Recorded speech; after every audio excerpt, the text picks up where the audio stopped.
Bienvenue sur cette vidéo où nous allons voir comment calculer la distance entre un point P et un segment AB. Pour ce faire, il suffit de projeter le point P sur AB.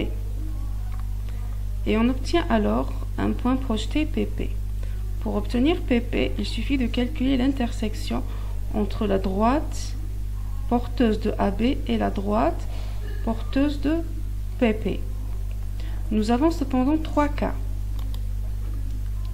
Si P est dans la bande contenue entre AB, le point le plus proche est le point projeté. Donc la distance entre P et le segment est égale à la distance PP et le point le plus proche est PP. Si P est hors bande et du côté de B, donc le point le plus proche est B et la distance entre le point et le segment est égale à PB. Si P est du côté de A, donc le point le plus proche est A et la distance est égale à PA. Ce qu'on cherche à obtenir, c'est non seulement la distance entre P et le segment, mais aussi les coordonnées du point le plus proche. Passons maintenant au code. On commence par importer la bibliothèque math. Là, nous avons une petite fonction qui permet de calculer la distance entre deux points.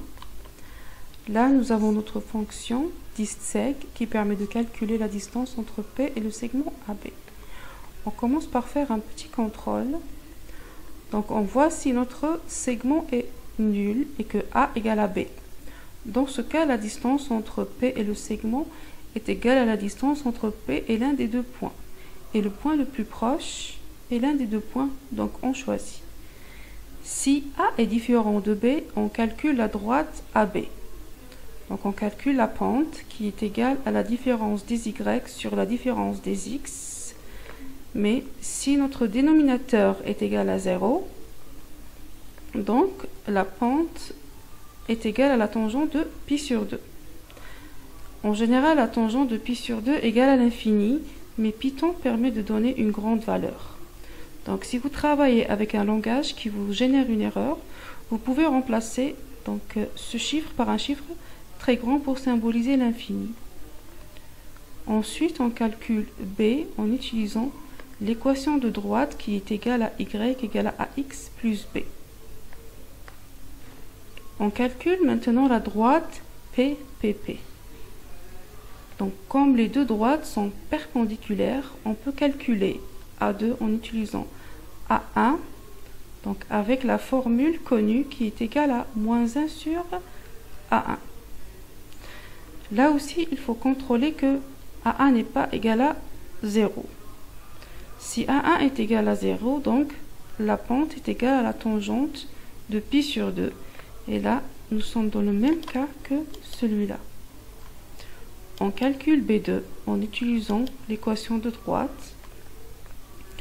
Ensuite, comme nous avons les deux équations, on peut calculer les coordonnées x, y du point d'intersection.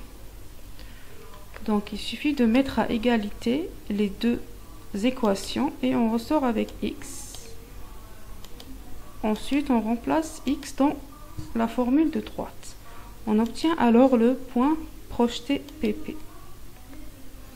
Là, on va contrôler que P est dans la bande ou hors bande. Pour ce faire, on utilise une astuce. Si le point projeté est dans le segment, donc P est dans la bande. Si le point projeté n'est pas dans le segment, donc P est hors bande.